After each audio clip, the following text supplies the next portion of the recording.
நல்ல மழை பெஞ்சிட்டு இருக்குங்க. இந்த மழையில் சுட சுட ஒரு ஸ்நாக்ஸ் செஞ்சு சாப்பிட்லாம் வாங்க. வணக்கம் சொந்தங்களே, welcome to Delhi Shanti kitchen. இன்றைக்கி ஒரு சூப்பரான ரெசிபி பார்க்கலாம் வாங்க. அதுக்கு முன்னாடி பாருங்கள், மழை ஸ்டார்ட் ஆகிடுச்சுங்க. அப்படியே கொஞ்ச நாளைக்கு முன்னாடி மழை பெஞ்சிட்டு அதுக்கப்புறம் ஒரே புழுக்கமாக இருந்தது. இப்போ இன்றைக்கி சூப்பராக மழை பெய்ய ஆரம்பிச்சிருச்சு பாருங்கள். அதனால சூப்பராக ஒரு சுட சுட ஸ்நாக்ஸ் செஞ்சு பார்க்கலாம். கொஞ்சமாக கடலைப்பருப்பு ஊற வச்சுருக்கேன். அதோட கொஞ்சம் சோம்பு, 2-3 மிளகா, வரமிளகா போட்டிருக்கேன். ஒரு சின்ன துண்டு பட்டை போட்டிருக்கேன். இதை வந்து நம்ம குறைன்னு அரைச்சி எடுத்துகிட்டு வந்துடலாம். அதோட வெங்காயம், பச்சை மிளகா, கொத்தமல்லி தழை, இஞ்சி ஒரு சின்ன துண்டு வச்சுருக்கேன்.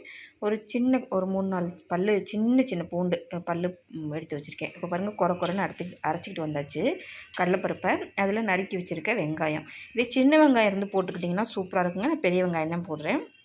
மசாலா வடை தாங்க செய்ய போகிறோம். இந்த மழைக்கு டக்குன்னு சரி ஊற வச்சு கொஞ்சம் ஃப்ரிட்ஜில் இருந்தது. சரி உடனே செஞ்சு கொடுத்துர்லாம் அப்படின்னு சொல்லிட்டு செய்ய ஆரம்பித்தாச்சு. பாருங்கள், பச்சை மிளகா, கொத்தமல்லி எல்லாமே போட்டாச்சு. இதில் வந்து இன்னும் கருவேப்பிலை போட்டுக்கலாம், சூப்பராக இருக்கும். நான் கொத்தமல்லி மட்டும் இருந்தது போட்டுக்கிட்டேங்க. இதோட உப்பு போட்டு நல்லா மிக்ஸ் பண்ணிவிட்டு நம்மளுக்கு எந்த சைஸ் வடை தேவையோ அந்தளவுக்கு நம்ம தட்டி போட்டுக்கலாம்.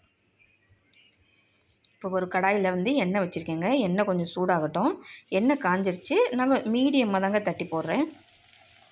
பாருங்கள், நான் ஏற்கனவே ஒரு பிளேட்டில் தட்டி ரெடியாக வச்சுருந்தேன். எண்ணெய் காஞ்சோன்னா நம்ம டக்குன்னு எடுத்து போட்டுடலான்னு சூப்பராக எல்லாம் எடுத்து போட்டாச்சு. நல்ல ஒரு பக்கெட்டு செவந்தோன்னா நல்லா 2 பக்கெட்டும் நல்லா திருப்பி போட்டு மீடியம் நல்லா எண்ணெயை காய வச்சுட்டு மீடியமில் வச்சிடணும் ஸ்டவ்வை.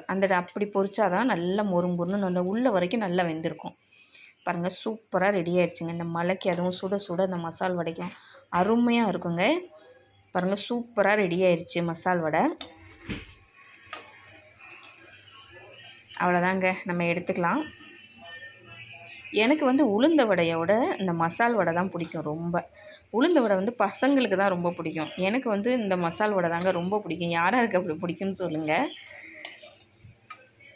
லாஸ்ட்டில் கொஞ்சம் மாவு இருந்ததுங்க. அதை கொஞ்சம் பெருசாக தட்டி போட்டு எடுத்தாச்சு. குட்டி குட்டியாக தட்டி எண்ணத்தை போட்டுருந்தாலும் பெருசாக தட்டி போட்டாச்சு. அதுவும் சூப்பராக ரெடி ஆகிடுச்சு பாருங்கள். 2 பக்கட்டும் அதே தாங்க மீடியமில் வச்சுருந்தா நல்லா வெந்துடும். சூப்பராக ரெடி ஆகிடுச்சு பாருங்கள். இதே மாதிரி நல்லா சுட சுட பசங்களுக்கு ஈவினிங் டயத்தில் ஏதாச்சும் ஸ்நாக்ஸ் செஞ்சு கொடுத்தோன்னா நம்ம கைப்பட பசங்க சூப்பராக என்ஜாய் பண்ணி சாப்பிடுவாங்க.